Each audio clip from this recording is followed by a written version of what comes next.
Howdy, folks. Welcome back to your favorite podcast, That Would Be Rad. Oh. So tired.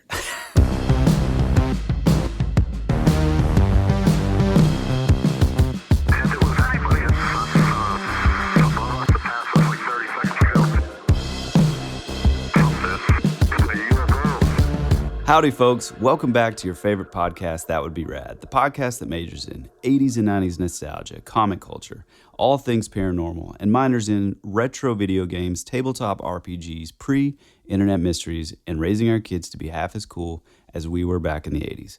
I'm your host, Tyler Bentz, and this is your other host, Woody Brown. Hey, pal. Hey, man. Hey, look, you're a trooper, dude. I appreciate you coming in. I know you don't feel well. Yeah, it's like 2 weeks in a row, man. I have like a migraine on the day that we record. I don't get it, man. I know, sounds made up. Made it up. Just trying to get out of it. I will not let it happen, though. Okay, continue. All right. Okay, so after last week, after you came back, you told us far too many details. Lengthy. About your vacation out in Washington State. For whatever reason, man, I just got in this vibe of, old, not really folklore, but just like these creatures that existed in America primarily. Yeah. And kind of wanted to dig up some old like news stories, because that's my favorite. When there's this sort of intersection of like real news publications. Notice how I didn't say real news. Is it real, Basil? What does it all mean?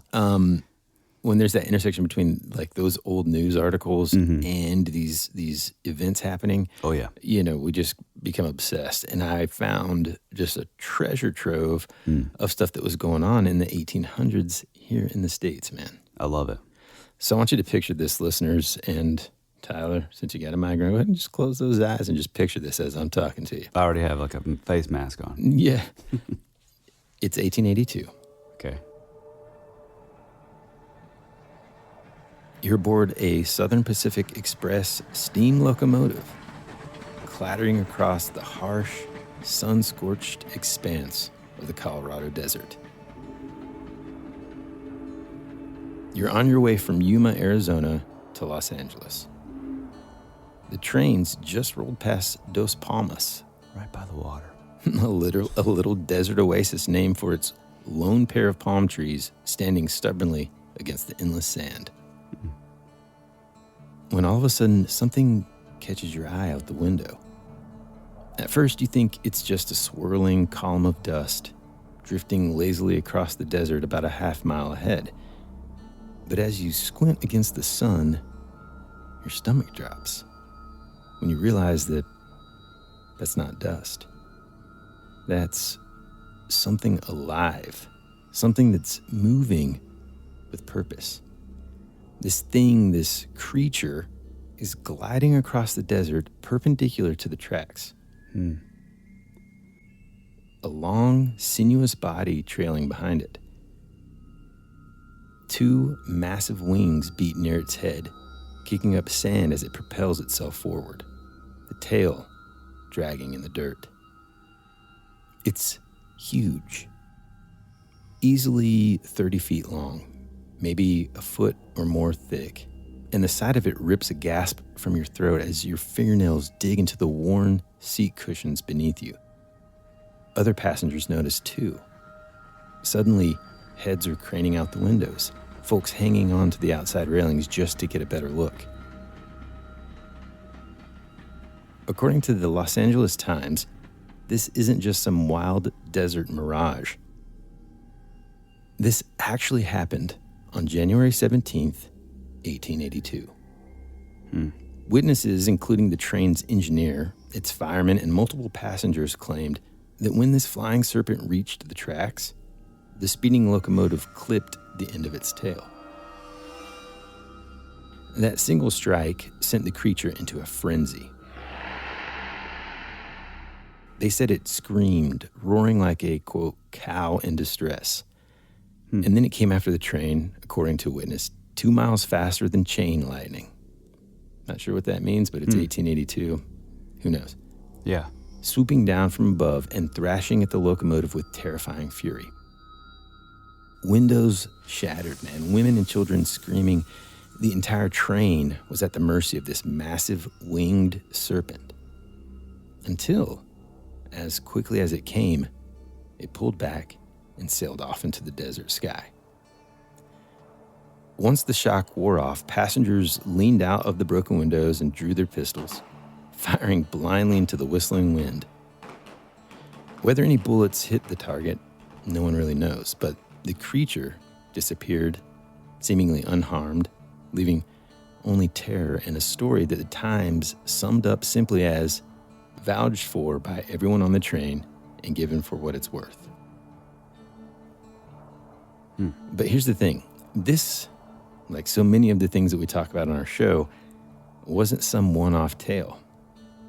Reports of massive winged reptilian creatures terrorizing the American West was actually surprisingly common in the late 1800s and early 1900s.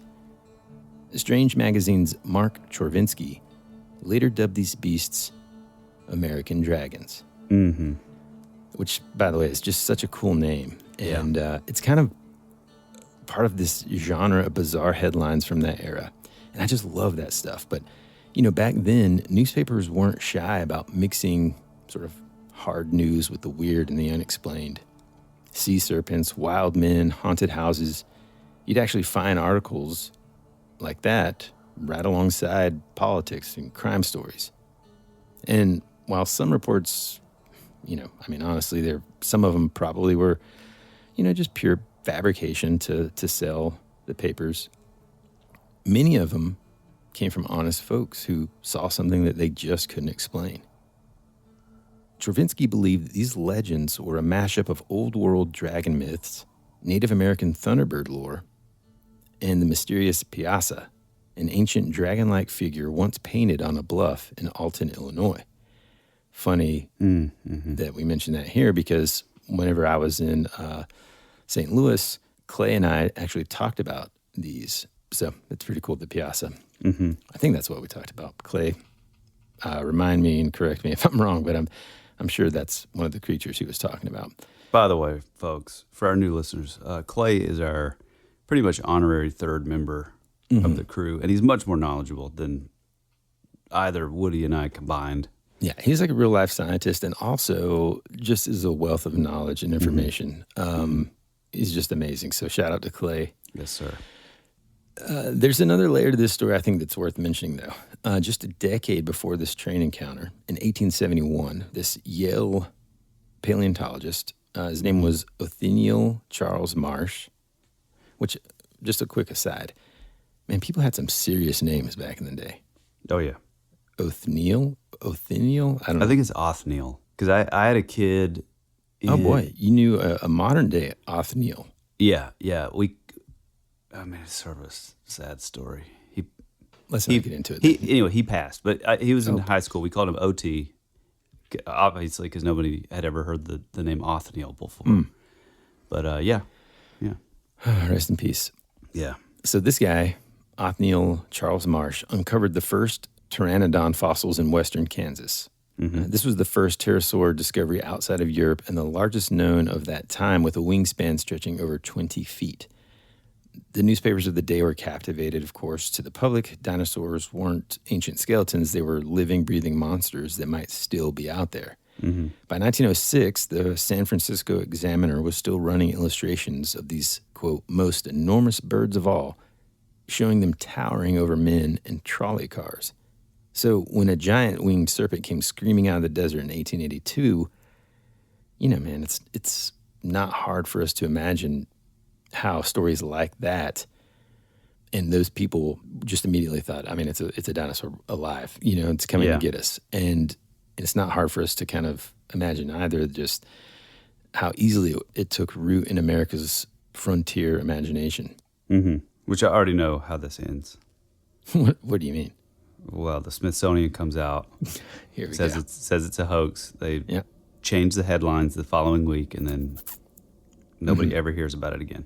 Yep. But until that time, this wasn't the last time folks kind of swore that they'd seen something straight out of a nightmare swooping through the skies.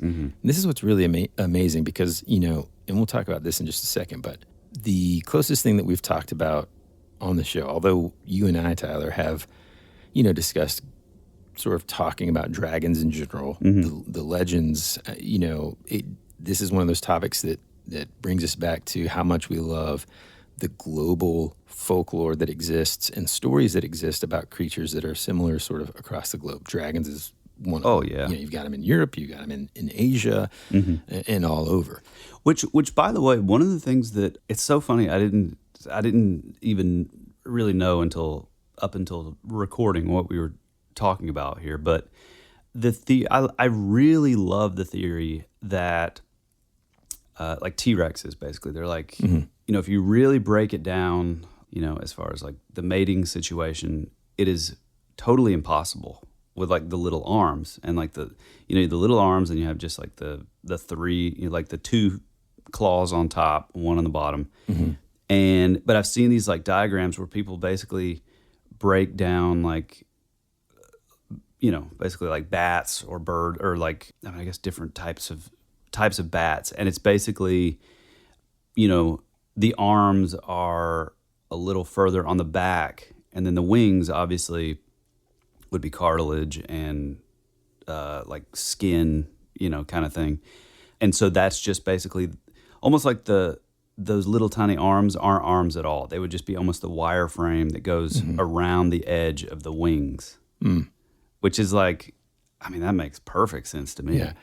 Just imagine something that big flying through the air. There's your dragon right there.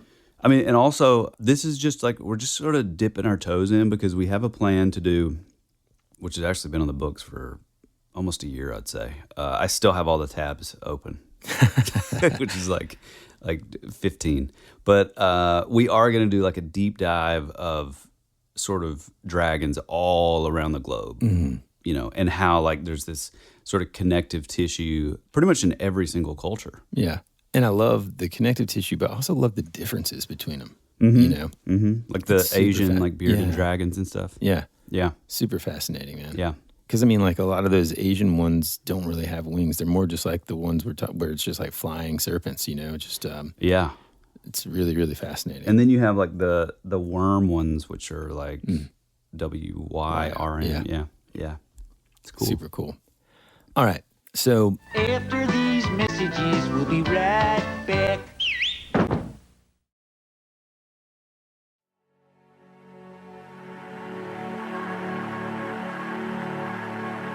It's a pretty cool place if you're a Martian. Or a vampire. You think you really know what's happening around here, don't you? Is anyone out there? We're fighters for truth, justice, and the American way. hey, this is Woody. And this is Tyler. And you're listening to That Would Be Rad. And now back to our show.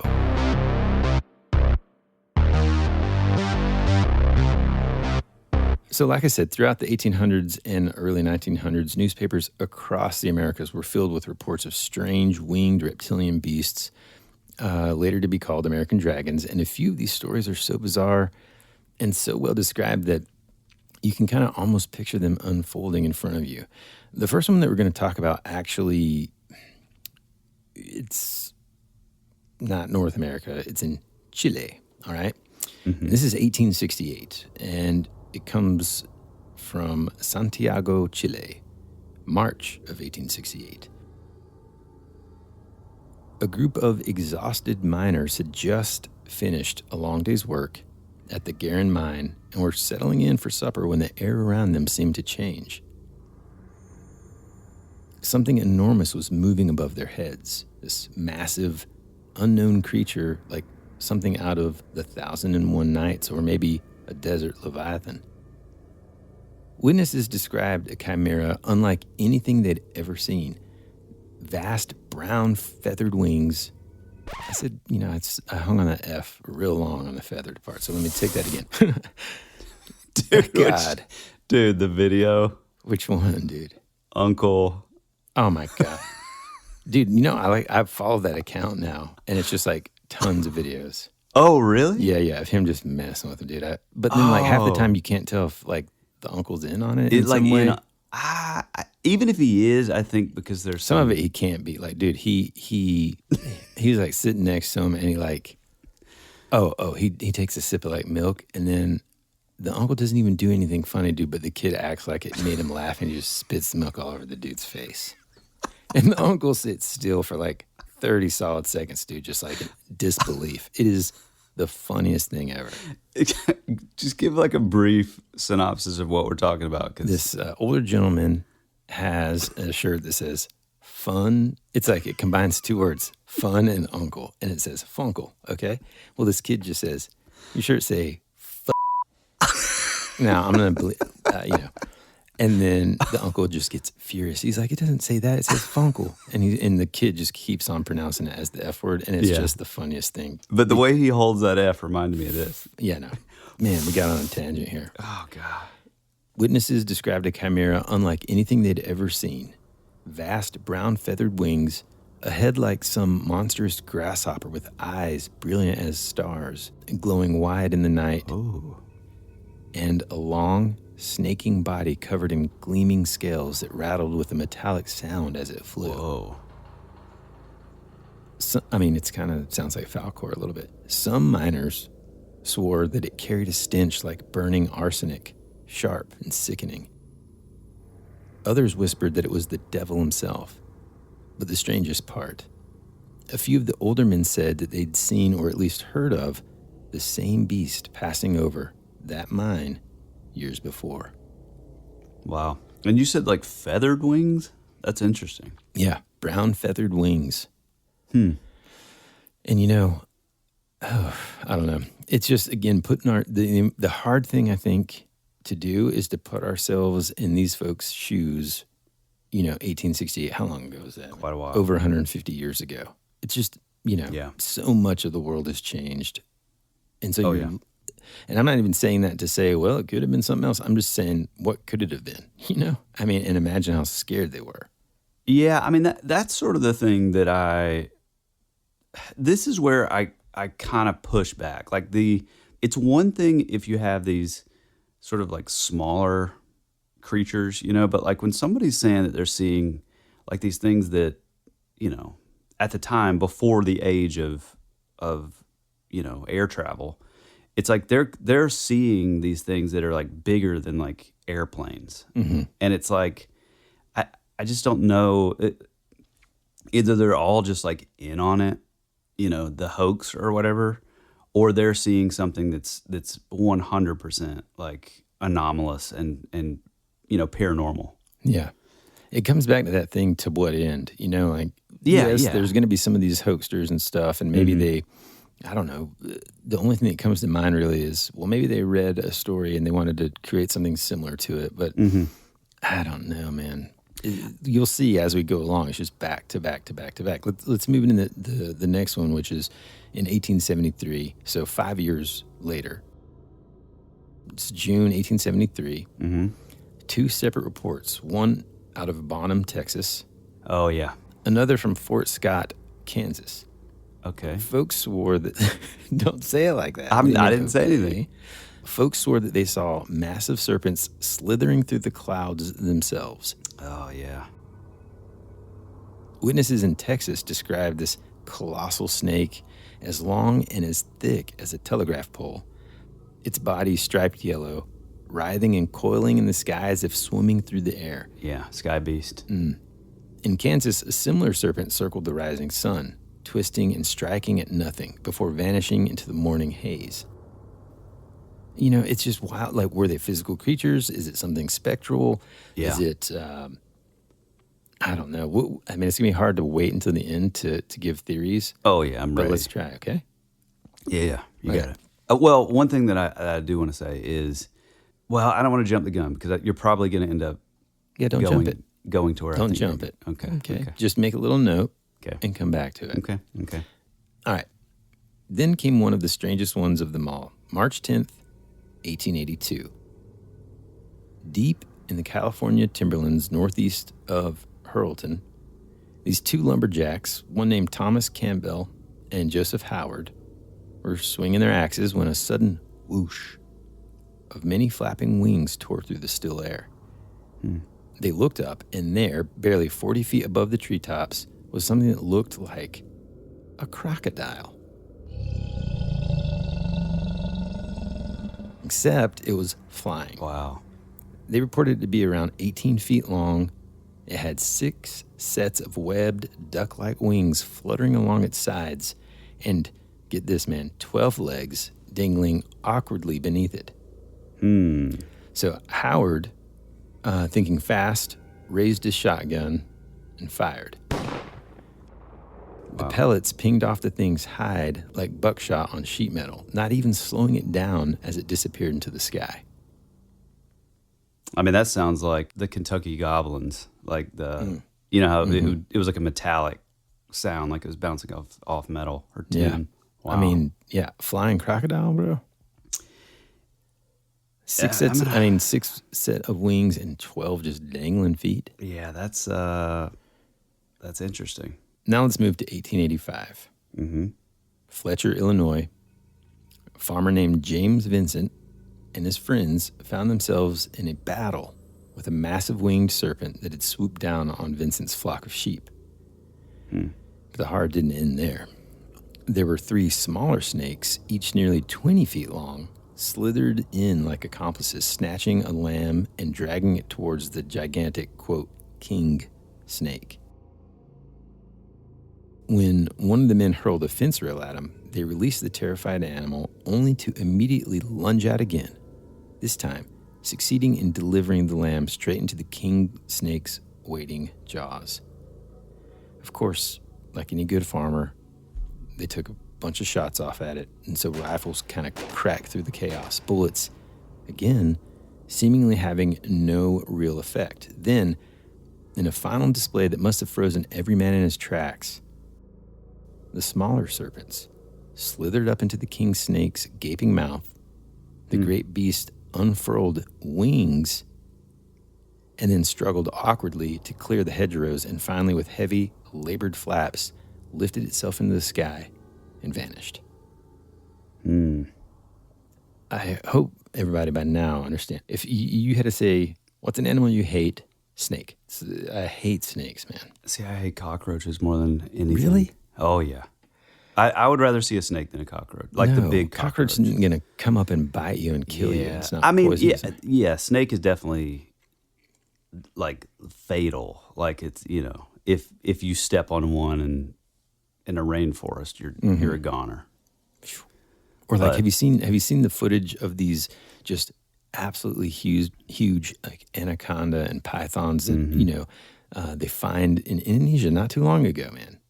And they just had, oh man, that's a man-sized lump in it. Let's see. Oh yeah, slice it open. Old rice farmer just getting, digested in there. Which is kind of crazy because they it's not like they're biting. They're not using teeth to. No, dude, they just wrap swallowing themselves and swallow you whole. Yeah, that's crazy. It's disgusting, dude. Yeah. Now put wings on these things. Get out of town, man. Yeah. Well, I'll hold on. Well, I mean, no, I mean. Well, I do want to say that to your point earlier when you said, is this like sort of a more ephemeral, sort of spiritual kind of, like intangible kind of thing? I would say possibly, but then when you bring in like the sound of like the bullets bouncing off tin or metal, that feels like there's definitely like some physical characteristics. You know what I mean? Mm-hmm. Yeah, but then also they're, using. I mean, I can't imagine they've ever shot at anything with a really thick reptilian hide before. Not to say that that's what it would sound like. That's what I was going to say. Even with that, it's weird, man. Yeah, it's fascinating. Also, I will say that like seraph angels or seraphim are supposedly have 6 sets of wings. Oh, man. So that's pretty fascinating. Yeah. Now, I know we often talk about the lake in our area, which is called Lake Lanier. Mm-hmm. And it's basically nationally known at this point to be a dangerous lake. So many people drown every year. We had never even heard of until... Yeah, right. Until we started the show. Recently. I'm like, what? Yeah. And so there's all these things about it being haunted and everything. But if you ask some old timers in Southern California about a lake called Elizabeth Lake. They'll tell you that it's not just the water that's unsettling out there. It's what lives beneath it. So back in the 1800s, folks swore the lake was home to a foul, winged nightmare that made its presence known long before you laid eyes on it. First, you'd feel this rumbling underfoot, almost like the growl of an angry volcano or like the earthquake that we felt several weeks ago. Then came the stench, described by one witness as something between sewer gas and a German bakery. Oh, they must have taken this quote right after World War II, huh? Yeah. And then, if you were truly unlucky, you'd hear the roar.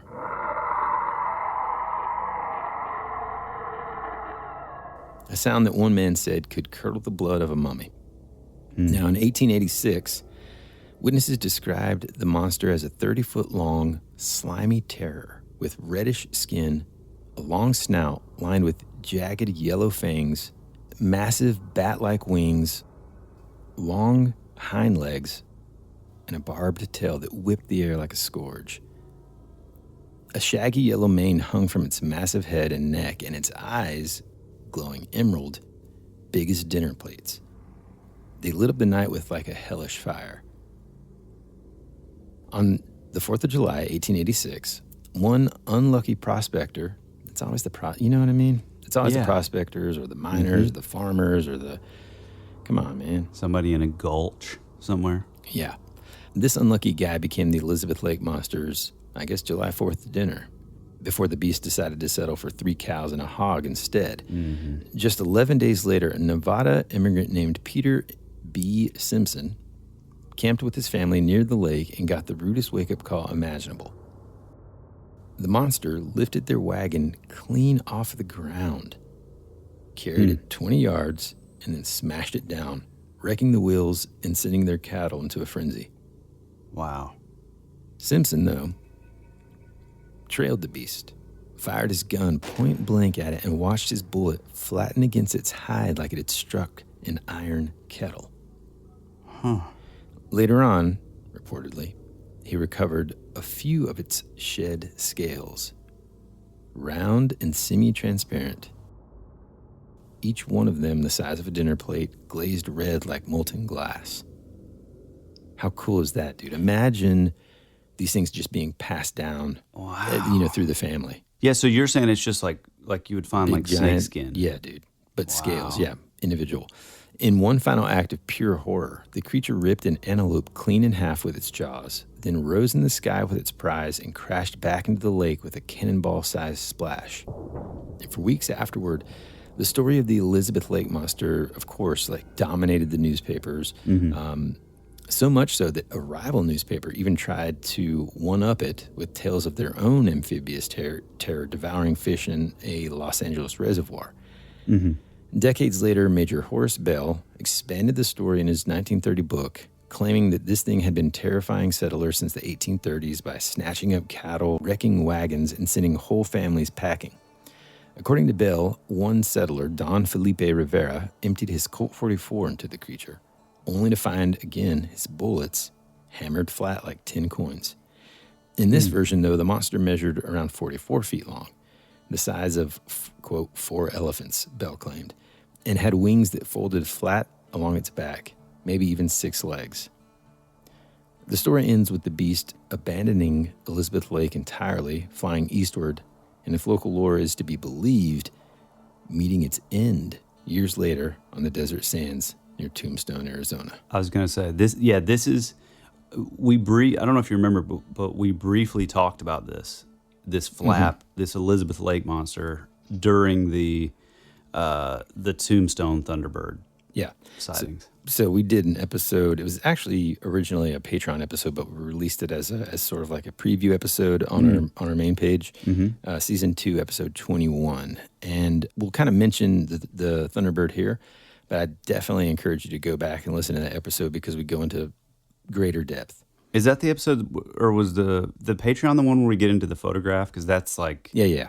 That's still... The name of the episode is The Missing Thunderbird Photo. Hear more about this fascinating story on That Would Be Rad, Season 3, Episode 21, The Missing Thunderbird Photo. Yeah, that's like... that's still maybe my number one. Yeah, and I think it's probably the most famous of all these, pretty much. And so it was April 26, 1890. The Tombstone Weekly Epitaph ran a headline that turned into a legend. Found on the desert. 2 ranchers riding between the Whetstone and Hauchuca, I'm sure I pronounced that right, mountains, stumbled upon a winged monster that looked like some grotesque fusion of an alligator and a bat, an elongated body, a whip-like tail, and a pair of enormous leathery wings. The creature was clearly exhausted, only able to make short, labored flights as it tried to escape the men on horseback. After a long chase, the ranchers raised their Winchester rifles and brought the beast down. The paper claimed the creature measured an unbelievable 92 feet from snout to tail with a wingspan of 160 feet. Its skin was smooth and featherless, its eyes bulging as big as dinner plates, and its jaws were lined with terrifying serrated teeth. A piece of its wingtip was supposedly taken back to Tombstone as proof, with plans to skin the creature and ship it east to scientific experts. Here we go. Smith and Sonian. In the 1960s, new versions of the story surfaced that, kind of shrink the beast to, 36-foot bird of prey. I mean, that's still pretty. Adding a detail that men in Tombstone posed for a photograph. And so that's what our sort of episode is about, is this missing photograph of that thing. Which is, the interesting thing to me, though, is like the overlap where I guess like, and again, you can hear us get into it a little deeper because we were like really researching a lot of old school newspapers and stuff. But, the belief that there was the overlap between the Elizabeth Lake monster and then the Thunderbird. But the Thunderbird clearly is, comes across as like some sort of pterosaur, pterodactyl, smooth skin, long sort of pointed, almost like a beak, but with like sharp teeth. But then the reports of the Elizabeth Lake thing, or the flap, I guess, is I still I can't quite visualize like 6 sets of legs and stuff. Yeah. Like, what does that even mean? Yeah, I don't know. What about the one that had 12? I mean, it's like, what is it, a centipede flopping around in there? Yeah. Well, or like even to your point before of like the sort of the Chinese like bearded dragons. Like, is it something like that? Yeah, is it just a bunch of people floating up there with a little dragon costume on, celebrating Chinese New Year? All right. And then they're in a back alley, and this lightning character comes down, and then this other character with a fan with knives on it. Okay. You're getting crazy. All right. We will return after these messages.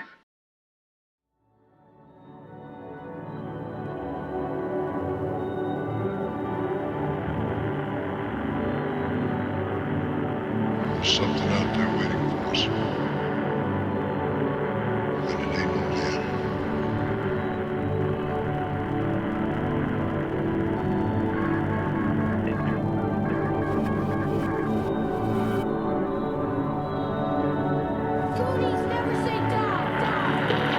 Hey, this is Woody. And this is Tyler. And you're listening to That Would Be Rad. And now, back to our show.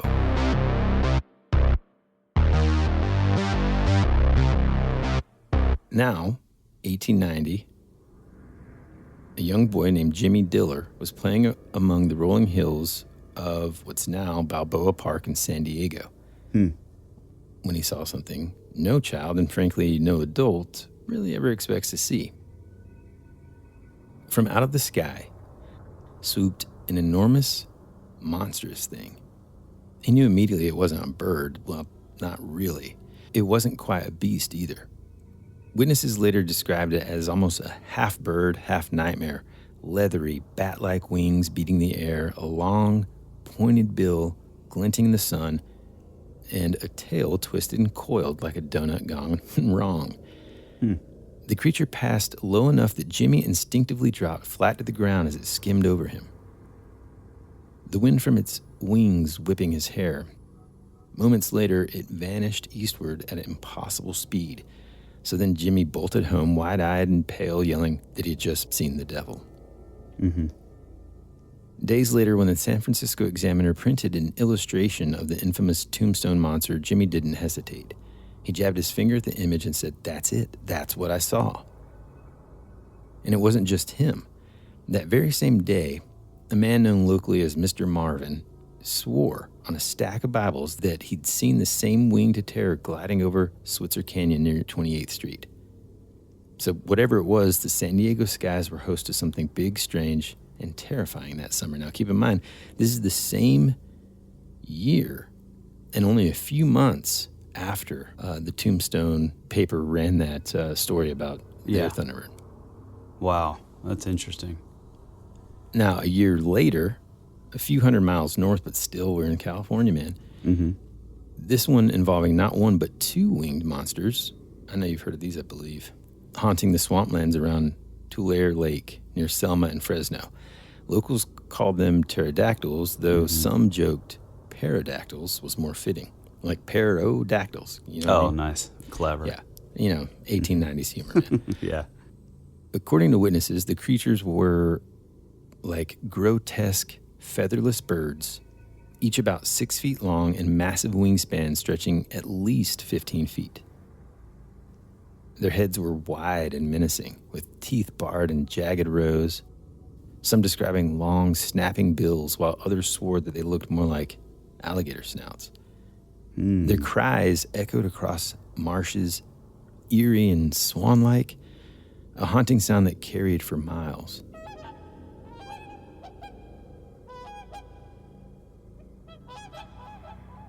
Farmers claimed that they'd swoop down on ducks and even barnyard chickens, biting their prey clean in half before flying off to dine elsewhere. When they waded through the shallows, their folded wings hunched like great knobs on their backs, giving them a hunched, frog-like appearance, and they left behind tracks in the mud, 5-toed, clawed prints, circular in shape, each a staggering 11 inches wide and 19 inches long. Yeah, see, that's... They were dubbed the Fresno Dragons, and for a time, they gripped the local imagination there. Newspapers sort of debated whether the creatures were real, hoaxes, or merely just volatile, large birds brought in from Australia. I think they compared it to the means of the southern cassowary, supposedly imported by settlers in Sequoia National Park to fend off U.S. cavalry troops during land disputes. But eyewitnesses swore up and down, like they have so far in every single one of these stories, that what they saw was no bird, no hoax, and definitely not a simple trick of the light. Whatever haunted these marshlands in the summer of 1891 had teeth, wings, and a hunger that left a trail of blood and feathers behind, man. Which is weird because 5 clawed toes doesn't match with any of those. Right. That's strange. And you see what I mean?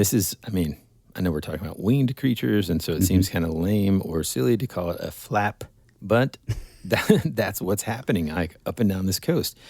In 1895 in Washington State, long before settlers arrived in the Pacific Northwest, the Indigenous, I think you talked about these last week, the Chilean? Yeah, I think so. And Tiat peoples already knew there was something ancient and dangerous lurking in the deep of the cold waters of Lake Chilean. Chilean? Yep. Okay. Yep. Said it 2 ways. You said I think I said like Chalin. They warned that a deadly dragon lived there, waiting to strike at any canoe foolish enough to venture too close to its domain. Yep. In 1895, that legend resurfaced with terrifying force. According to reports, a great white dragon lunged from the lake and snatched a man waiting along the shoreline. His companions fought desperately to free him, even dragging the creature's belly over a fire in a desperate attempt to drive it off. But with a violent thrash, the beast broke free, soared 200 feet into the air, and plunged back into the icy depths, taking its victim with it. Wow. Witnesses described the monster as having the scaled body and legs of an alligator, the serpent's head and restless, darting eyes of a snake, and massive, leathery, ribbed wings rising from its back. Its long tail swished menacingly as it moved, and its skin, despite the reptilian appearance was soft, almost velvety to the touch. I'm not sure how they knew that, but Yeah, how do they I guess know maybe that? when they were trying to fight off and grab their friend. But the skin was mostly pure white. It shimmered under the sunlight. Mm-hmm. I mean, it's folklore, man. Yeah, The tips of its wings and tail darkened like ash. The beast reportedly surfaced again in 1905, this time appearing as a 75-foot-long serpent at the head of the lake. Mm. Now, this is wild, man. Decades later, after a tragic school bus accident sent some recovery divers into the lake's depths in 1945, they surfaced with pale faces and shaking hands, claiming that they'd encountered a, quote, fish larger than any man. Is this This is still Lake Chalin or whatever? Yeah. Whoa. So did they see the great white dragon? I don't know. Man, that's amazing. Yeah. Also, like, this sort of shimmery, like, white, like, you don't really hear that too often. Yeah, You know, no. That's pretty awesome. So let's move to the next one, which takes place in Utah. So Stansbury Island juts out of Utah's Great Salt Lake, and it's just about as desolate and remote as it gets. A perfect hiding place, like we talked about in Washington State. This is one of those sort of natural habitats, especially in 1903, that would be perfect, and a perfect hiding place for a monster, a beast. In 1903, locals whispered about a horse-eating dragon that stalked the island's barren shores. Its head, shaped like an enormous alligator's, stretched nearly 15 feet long. Its mouth bristling with serrated teeth designed to crunch bone. It had glowing red eyes that lit up the salt flats like coals in a furnace. Witnesses claimed its body, stretching between 50 and 65 feet, was armored with a crust of salt that shimmered like a rainbow under the desert sun. It had short forelegs and powerful hind legs that allowed it to leap great distances, while massive bat-like wings spanning nearly 100 feet let it soar over the lake's briny waters. Its fish-like tail churned up foam as it hunted shrimp and whatever else strayed too close. The beast's cry, a terrifying mix of a snort and a roar, could chill the blood of even the bravest hunters. There were two men, Martin Gilbert and John Barry, who were reportedly tracking the creature to its lair, this immense cave carved into a gulch. From their hiding spot, they watched in stunned horror as the salt dragon swooped in, carrying a horse in its jaws, man. Wow. They could hear it crunching down with terrifying force. Now, later, of course, skeptics claimed that the whole thing was cooked up to sell ads for Salt Lake City's department store that just happened to be featured in the same issue of the Salt Lake Telegram or whatever. But the hunters swore to their dying days that what they saw was no stunt. It was a living, breathing monster, and it owned that little island. Wow. I mean, imagine that, man. Imagine, it's just so hard for me to, I think anytime we talk about like these huge, enormous creatures, I probably bring up the fact that, remember when we went to the New Orleans Zoo when we were on tour, because Thomas's now wife, Blake, but her sister worked there, and we got to go not backstage, but behind the scenes, basically. I got to feed an elephant. Yeah, it was awesome. And when you're in the presence of a wild or just an animal that large, and passively powerful, it's a real humbling experience. You realize as a human just how insignificant you are in terms of just grand strength and ability. Yeah, and even just down to like, even if it's the kindest thing ever, it's just because it's so big. Like if it like decided to turn and you weren't paying attention, like you're just immediately dead. Yeah. Or like, you know what I mean? Like, yeah, if it just like if you were standing between it and a wall, right? And it just decided to like move, it would just crush you. Yeah. Splat. And so now imagine seeing something of that sort of same power magnitude, different sizes, of course, but I mean, still humongous. I mean, 100-foot wingspan, grabbing a horse and flying off with it. Yeah, that's crazy. I mean, I don't know if I'm ever going outside again if I'm these guys. Yeah. You know? By the way, did you guys ever see How to Train Your Dragon? Yeah. The new live action? Yeah. Uh-huh. Man, awesome job. Awesome. I think we talked about it actually. So good. Yeah. I thought they did a good job on sort of portraying just like the sheer size and stuff. But yeah, just swooping down, grabbing a horse, for a snack that's pretty intimidating. Yeah. All right. Lastly, We'll return after these messages.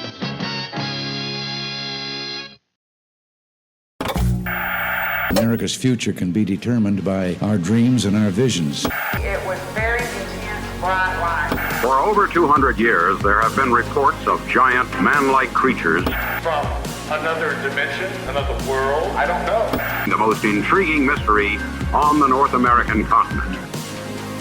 This is Joshua Cutchin, and you're at my home for weirdness. That would be rad.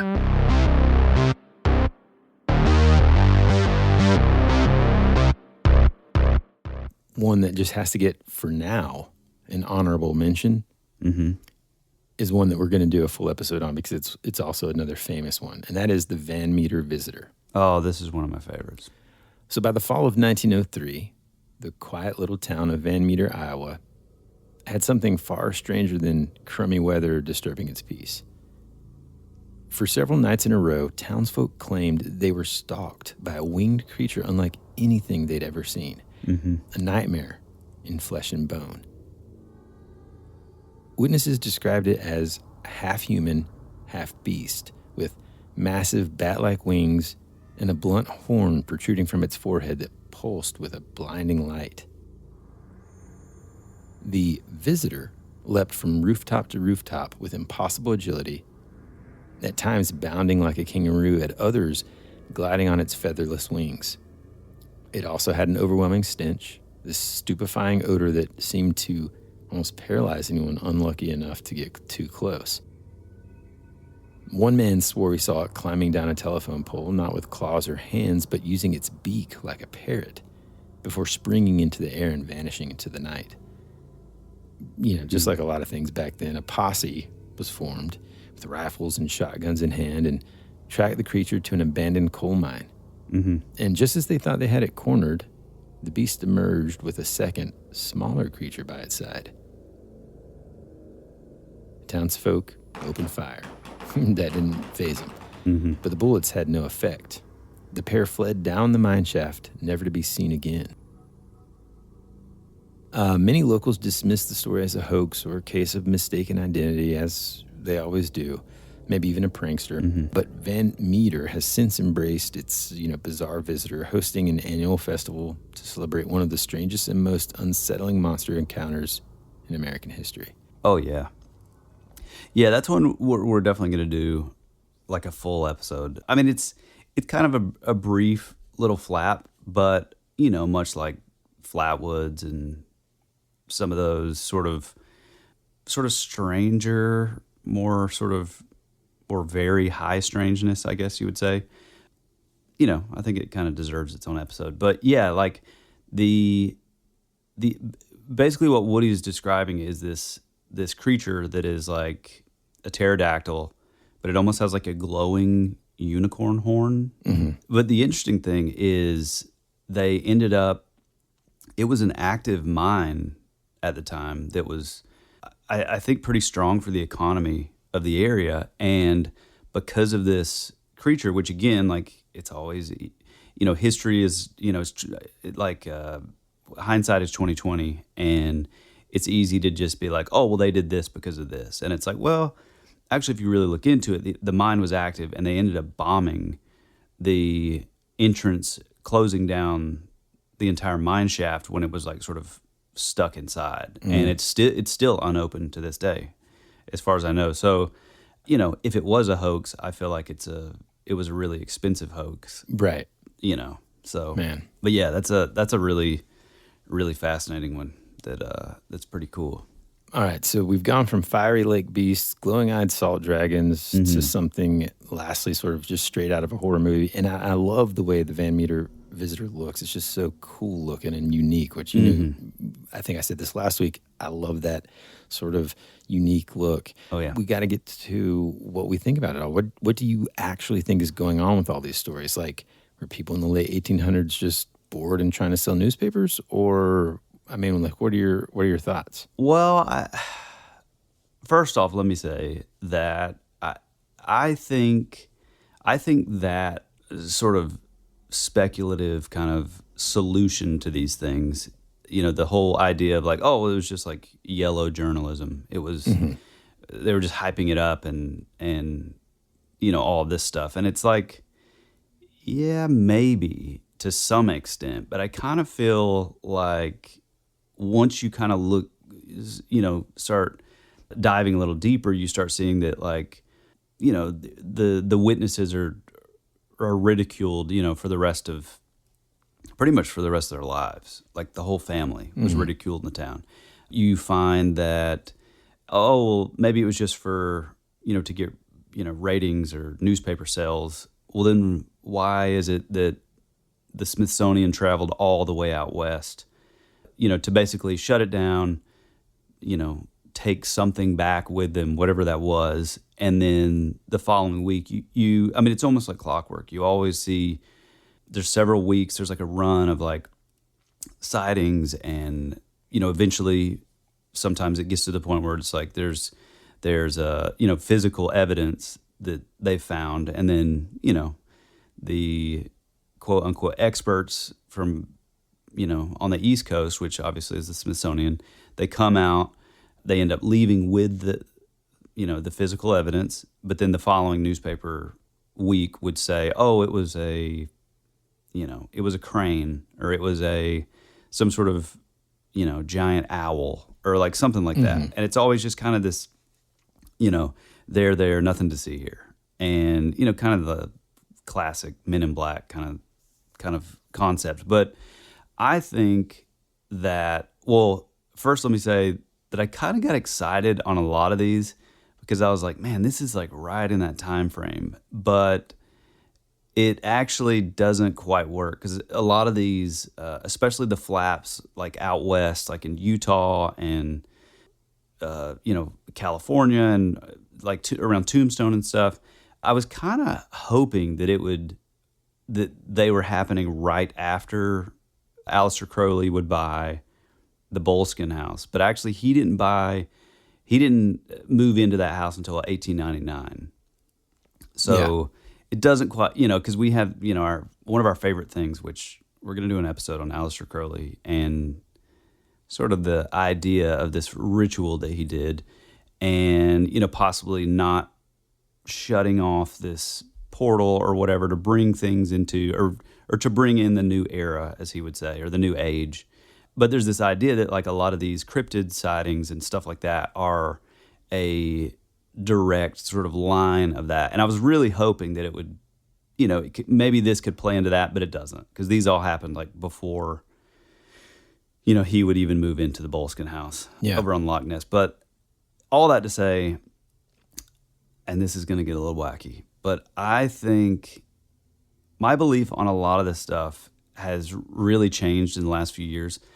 I am kind of now, and it's going to sound crazy, but that's what we're here for. But I kind of think that I believe that our timeline and what we've been sort of told as like the official narrative of like, oh, well, this happened this year, and then like, oh, you have your like the Dark Ages, and there was nothing good that happened, and it was just war and pestilence and death, and nothing to see there, and then the Rockefeller Initiative comes out, and all public schools are taught like the same thing. I mean, it's what my kids are being taught from now. It's still the echoes of the Rockefeller Initiative or the Education Initiative.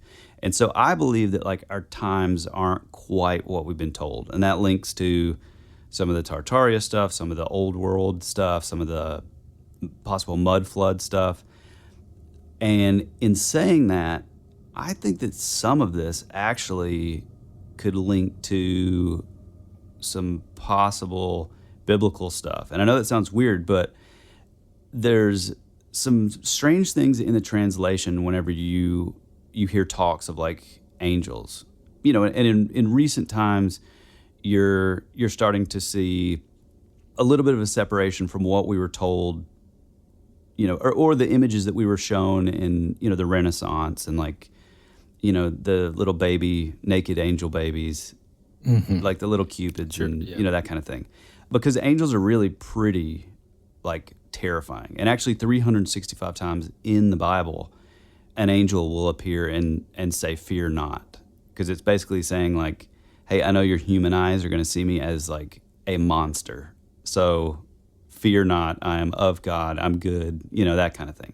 Yeah. And the interesting thing is if you really start diving into the seraphim angel, which is the seraphs were this class of angel, which, you know, some would say like the highest class. So they were there to kind of, you know, worship God, like at like all around, you know, Jesus. And there's multiple sets of eyes and there's like 6 sets of wings.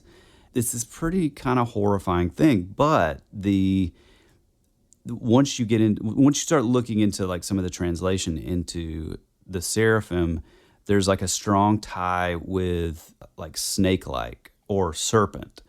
And it's interesting because a lot of these characters, whether you're talking about thrones or angels or principalities, and I know I'm kind of getting sort of into the weeds, you know, biblically, but I think it's interesting because, you know, even in the Bible, it refers to the seraphim as just being like poisonous snakes at some points, but then, you know, a few chapters later, it will refer to them as fiery flying serpents. And so my thing is like the fire aspect. I think you see a lot of like flames associated with these sort of agents of God, and it was almost like a way. And, you know, again, I don't even know if it's actually fire. I mean, it could be how, you know, when we talk about like the jinn being born of smokeless fire, maybe that's plasma. Well, maybe the fire that they're talking about with these dragons was almost just more of a physical manifestation of like power, you know? Yeah, just even when you said, I've never even thought of it this way, but smokeless fire, right? How do you think somebody from like, you know, the year 1000 would describe electricity? Yeah, exactly. You know what I mean? Exactly. Or, I mean, even beyond that, like even if it's just like light emitting, like you know, it talks about like the Watchers and the Nephilim and stuff, like they were even referred to as like the glowing ones or the fiery ones, and it would say that like their eyes would glow and certain things like that. So maybe it's less about fire and maybe it's just like a, you know, almost like a heavenly light that's emitting from them. That's not that it's like, oh, well, that can't be fire because there's not smoke. Yeah, and I've always kind of thought about that in terms of when reading about like an angel saying, you know, fear not or whatever. I think of it as, you know, because they're also kind of coming. What time? You know, it's nighttime or it's early morning, and it's like you're asleep, and all of a sudden this bright light and stuff. You're like, you know. Yeah. Also, something that I never thought about was in the Bible, Satan. Whenever, you know, with Adam and Eve and stuff, Satan was a angel. Okay, well, he's a fallen angel, but he was a serpent. Yeah, right. Exactly. So there we go, dude. Well, that's what I'm saying. That's where the link between serpent and like seraphim, like it talks like if you really start breaking down like translation, you know, from like the Hebrew and all that, you start seeing there's just some like blurry areas. So it's like, you know, like even just for example, when it talks about how, you know, in the garden, you know, the snake, you know, he was a serpent and he, you know, he deceived Eve, you know, to take part in the apple, you know, take it back to Adam. But it's like, you know, when he was cursed to crawl on his belly for the rest of his time. And it's like, well, if he was already a serpent, what would change? Yeah, that implies that there was a different mode of transportation available. Yeah.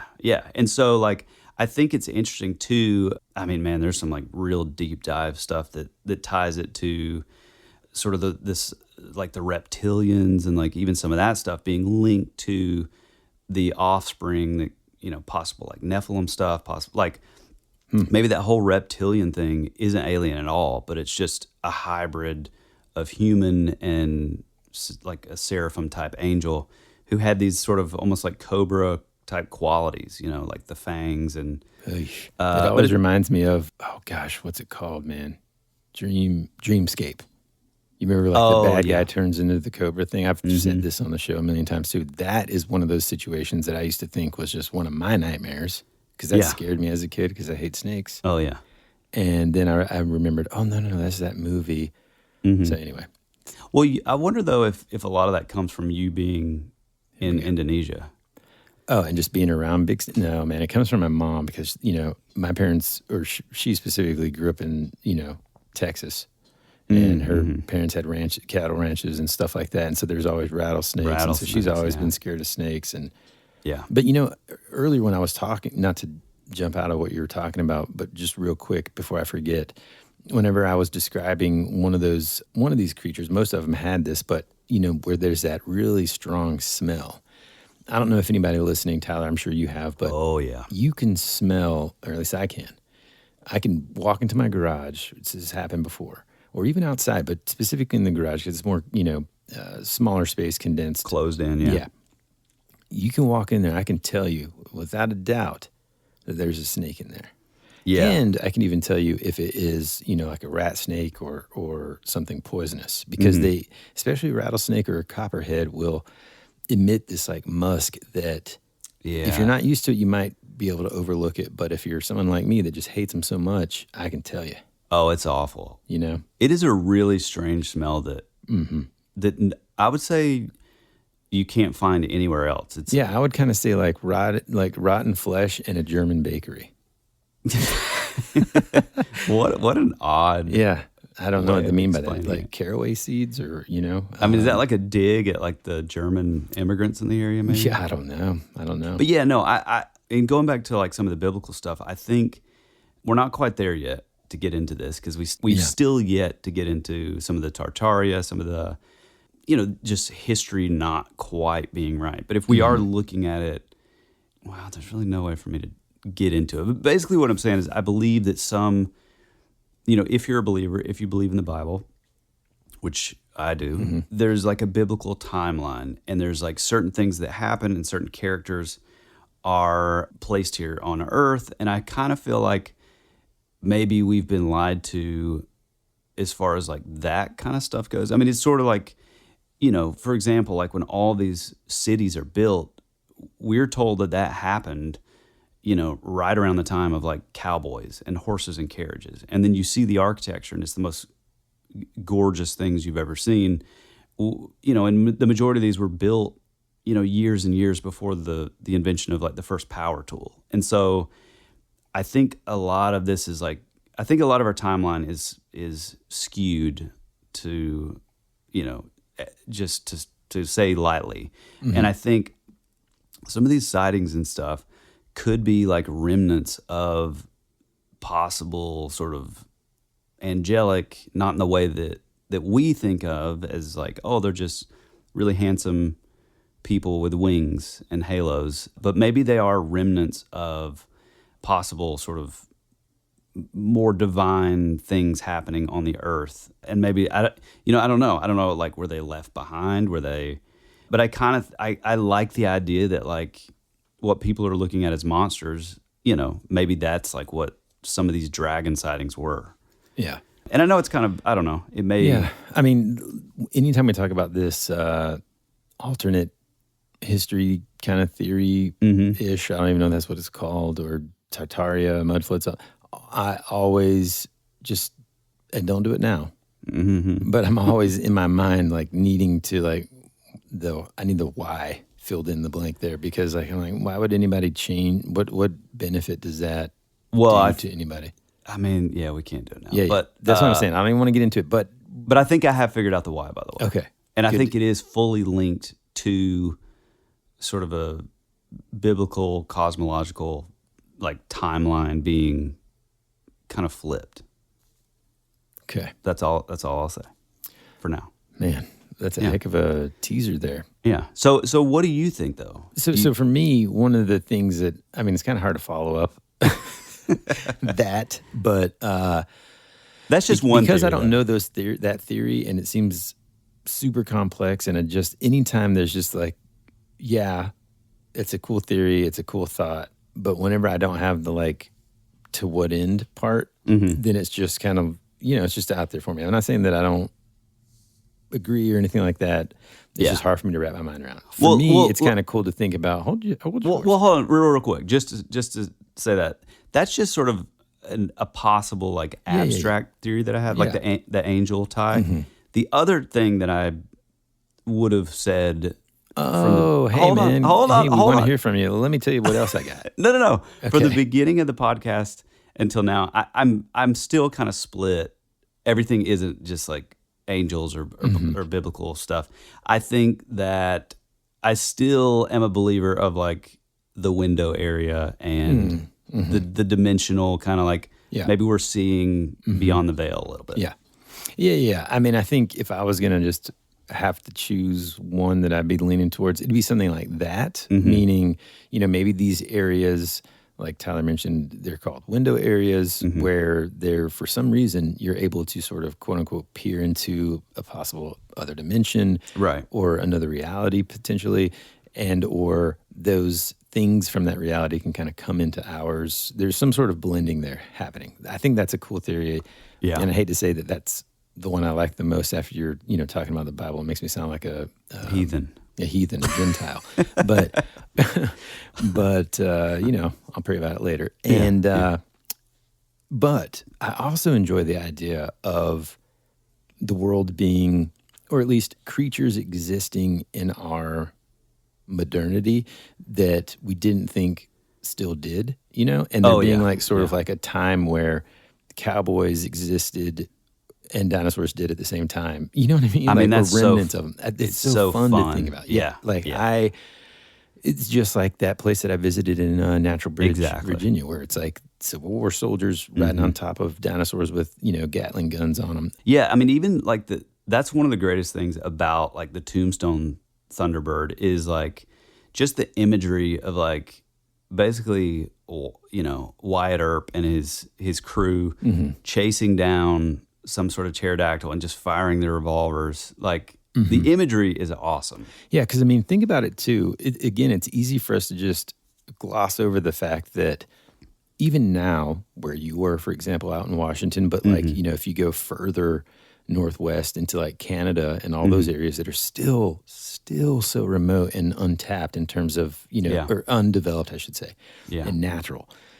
Imagine in 1890, man. Oh, yeah. So, like, if those kind of creatures did exist then in greater numbers, they could have been, they were probably left alone, or maybe the natives hunted them and that kind of thing. And so that's where I guess, I shouldn't say that's where I lean towards in terms of what I think it is really. That's just the one that interests me the most because it just gets me all excited in terms of, you use that word imagery perfectly because that's the thing about it. You and I both have just these insane imaginations and stuff. Oh, yeah. And so when I read or hear these stories, immediately I'm picturing this kind of coming together in terms of, it's just like a movie playing in my head. And that's the movie that I would go and watch before it would be, I don't know, man, the Clintons are hiding it or whatever.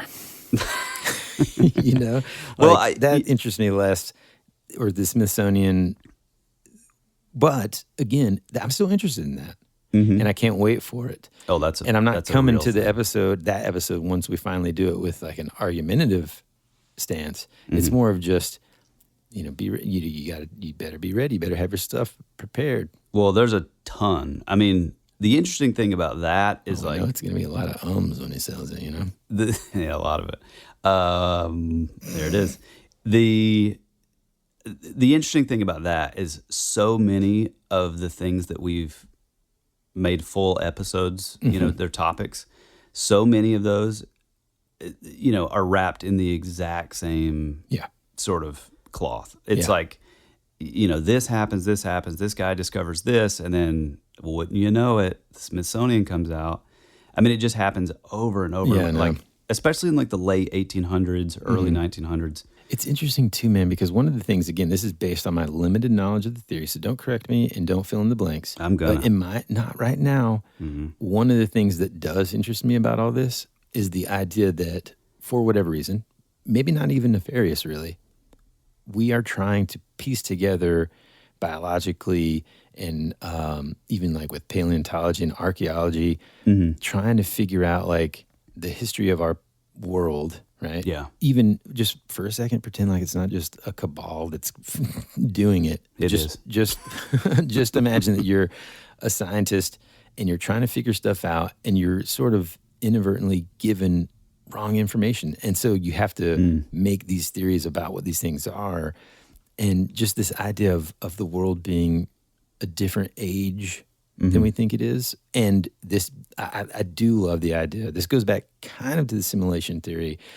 If we can kind of be on the same page of it's not a computer, it's just imagine that this planet's been utilized for XYZ purpose over and over and over again. And a lot some of of resets. some of those things aren't washed away. Right.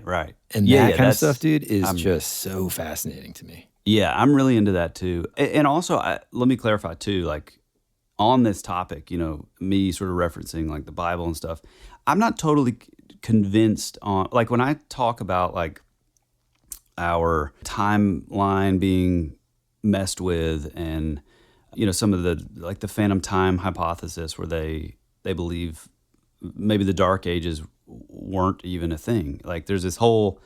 There's a lot there, but when I'm talking about this, I'm not saying this as in the context of like sort of a fundamentalist Christian, like young earth theory.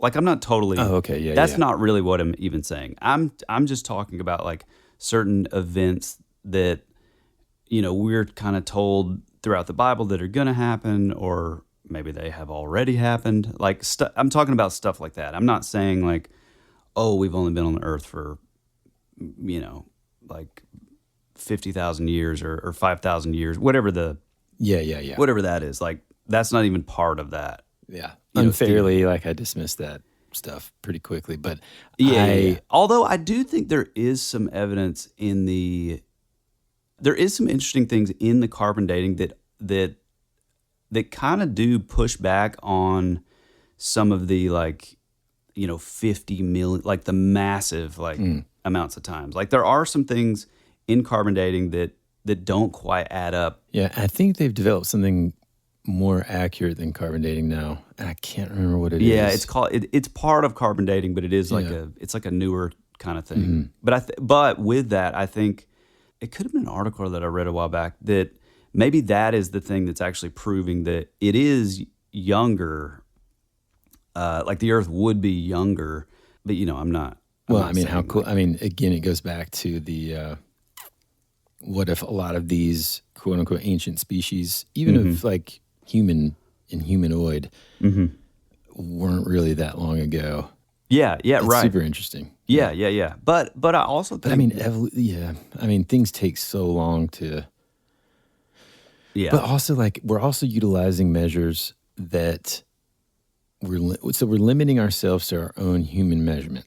Does that make sense? So like time is something that we as humans sort of developed to hit the sun comes up. That's, and so we're trying to utilize that to measure something that, might be grander than that. Now we're starting to get real in the weeds here. Well, let me bring it back a little bit. I also believe talking about, especially after just coming back from Washington State, like, you hear these stories of, which are pretty recent in the sightings of like the Mokele Mbembe, which is like, it's almost like a Loch Ness monster type thing in Africa. And the thing is though, is there were reports of these things like up until like the 90s, I think, and 2000s. And coming back from, these rainforests in Washington State and stuff, dude, I 100% believe that things can exist in these forests just like with Bigfoot and all that stuff. It's like, I think people are more ignorant if they could just get out and see these places. I think you have to be kind of ignorant to see these massive expanses and be like, oh, there's still no way that something couldn't be out there that we haven't discovered yet. Well, I mean, another thing, I just don't like that approach to anything. Like there's just no way is just not, it's not what we're about. Yeah. That being said, I think this episode is a great representation of what we like to just think of as our collective ADHD, because I think 2 episodes ago, we're like, oh man, we're doing one on giants. And then, I just happened to dive into this. And so anytime we say we're going to do an episode, I think 5 seasons in, people have kind of come to realize they may or may not. Yeah, they're definitely for a while not. anyway. Yeah. But that, all joking aside, I think this kind of stuff is just super cool. Again, the imagery that it brings up when you're hearing about these winged serpents and dragons in America, I think it's just a really cool thing to think about. And, most of these kind of could fall into the category of, maybe somebody made it up. But when you're talking about a train being attacked, there's just, when there's a group of witnesses. Well, you know what I mean? You know where the skeptics are going to go, though. That they all made it up. Well, no. Well, they had a mass hysteria, hallucination or whatever. Mass hallucination. Yeah. Which is just some of that stuff is also. I think we actually need to do an episode on that too, because there's some cases that you're like, what is going on here? And it's almost like, I will say that I think symptoms of things can sometimes, and I'm not talking about everyone like everyone seeing a thing. Yeah. Although it is interesting that flaps and stuff kind of happen if you really think it's all hoaxes or whatever. Or are you more... Oh, I believe a lot of those flaps. But are you more likely to have, quote unquote, seen the same thing because you read about it, But again, this is late 1800s. Now, this all did kind of happen out in California or Arizona or Colorado or Utah. So presumably, maybe they had access to those bigger papers. But then you also have the Thunderbird sightings. I mean, granted, it's in the 1900s. I think it's like in the 30s and 40s. There's a bunch of them all along the East Coast too. Like in Ohio, there was a lot. Right. I think Pennsylvania, and it gets, it gets. Well, that is an interesting thing, is all of the ones that I can think of on the East Coast are either just giant birds like the Ecuadorian condor, that are truly massive birds, And it's kind of like what the thunder crow that I talked about last week in the Hoh rainforest, like these sightings up till like this past year.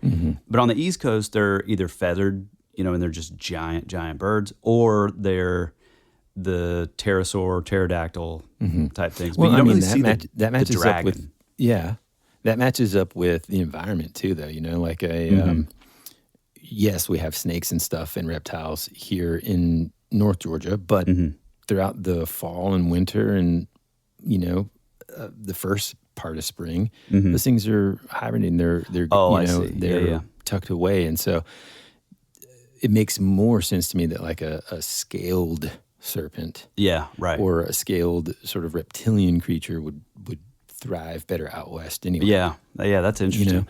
But what I was going to say about like mass hallucinations and stuff is, I feel like there is some sort of strange psychological correlation to like people having like, if there's something that's more like symptomatic, like, oh, I'm having these more with like illness and that kind of thing. And so anyways, it's a topic that I want to explore. Again, not today, because we got to get out of here, pal. Well, real quick, let me also say, you just kind of opened. Oh, wait, no. Let me clarify something. You clarified something earlier. Okay. No, I'm going to clarify. I'm not a Gentile. Okay. Well, I think you are. But, well, to your point, though, about this sort of symptomatic sort of possible tie-in with, like, mass hallucination, an episode that we are going to do, I think they finally finished the documentary, so I could be wrong, but I feel like we were waiting on a documentary that was being filmed at the time to be finished, but the Ariel School incident. It's basically a school in, I think, Zimbabwe in the 90s. Yeah. And I mean, it's something like 200 kids were out on a playground and the teachers, and they all witnessed basically a UFO land and all this. But the interesting thing is when they all, did the reports to each of the kids, like all the kids were seeing like completely different stuff. And so I think that's probably what you were kind of to your I was point. more talking about like, when people are like the paralysis and stuff, or like the, I think we talked about it a little bit when we talked about sleep paralysis, but really just like more modern times, it's like the stuff that spreads on TikTok. People who Like Slender Man stuff. Well, no, it's not even like entities. It's like, it's not even about what they're seeing. It's about them physically not being able to do something, and it just like spreads or whatever. And so that kind of stuff is what fascinates me on a psychological level. But like I said, let's stay focused for now on the winged serpents and the American dragons. And let me just say that, if there's anybody out there that have seen or know of more modern sightings of winged serpents and stuff, and what you think about it, let us know on Instagram and stuff, because I'm always fascinated with the comments that we get after we, release a show of all kinds of different theories that people have, and we get a fair amount, and so it's sometimes hard for us to kind of remember to talk about them on the show and stuff. But we talk about them outside of the show, and it certainly helps us come up with more and better ideas for future episodes for sure. Oh yeah, I mean, a perfect example is something that I'm really surprised we didn't get into more is our buddy Matt from Down Under. Churunga. He had like sky beast, like one of those like jellyfish, like stingray, almost like a biological entity floating through the sky, which was it's like a real sort of phenomenon that we have said, that's also a topic we've said we were going to cover numerous times. But I mean, we did kind of. Well, there's that book though that we've always been like, oh, we got to. Oh yeah, we got to read it. Yeah, but I'm the only one that actually reads them, folks listening, and so I'm waiting. I'm on book 19 of the, Drizzt series, and just ordered 20 through 22. And I got a stack of volleyball manga to read, Yeah. Well, but to that point, I think that I do think some of the stuff could be that sort of sky beast, sky whales.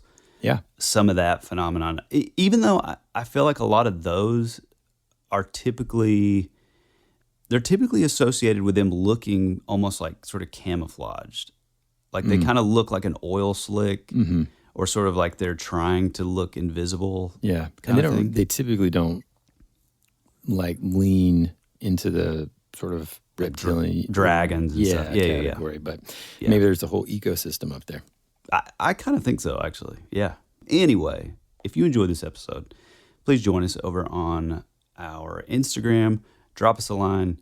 Tell us what you liked. Tell us what you didn't like about the show. Join the conversation. If you'd like to tell us about your own story, your own sighting, you can do so in the, you can DM us over on Instagram, or if it's more long form, shoot it to thatwouldberadpod@gmail.com. Even better is if you head on over to thatwouldberadpodcast.com, where you can leave your own voice memo of, your sighting, a local urban legend that maybe hasn't made the rounds on the internet yet. Any of that kind of stuff we just absolutely love. And if you do leave it, there's a chance you'll make history and show up in a future episode. If you want to support the show, the best way to do that is over on our Patreon, The Rabbit Trail. It's just the best way to kind of support us in real time. It's more of what you loved. It's at least 1 to 2 episodes extra per month, if not more. I know we've been a little slow on that, but man, this summer has really been tough with just vacations and traveling around and like trips, and we got to go do this. And so we definitely plan on, pumping out a lot more of those and becoming more regular now that our kids are back in school. Leave a 5-star review. Tell your weird friend about the show. I'm sure they would love it. Real quick about Patreon, shout out to a few new patrons that just came in this week. Lou, Christian, Ashton, thank you. Oh, right on. Yeah. We appreciate it more than you will ever know, because it's just, it's the way we keep the lights on. Everything that you see or hear is a product of just me and Woody. We do everything from the graphics to the sound design to the editing to the mixing everything is us. So it just helps us keep this thing going, and we appreciate it greatly. You got anything else, Woody? I think right that's on. it, man. Well, we love you, we appreciate you, and as always, be rad. That's the way it goes.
Clouds in a time where I just needed some sunshine. You were already dead before you became a ghost. You always said our future would be a parade of flowers, but now all that's left is a single rose. That's the way it goes.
Access granted. And another from Fort Scott.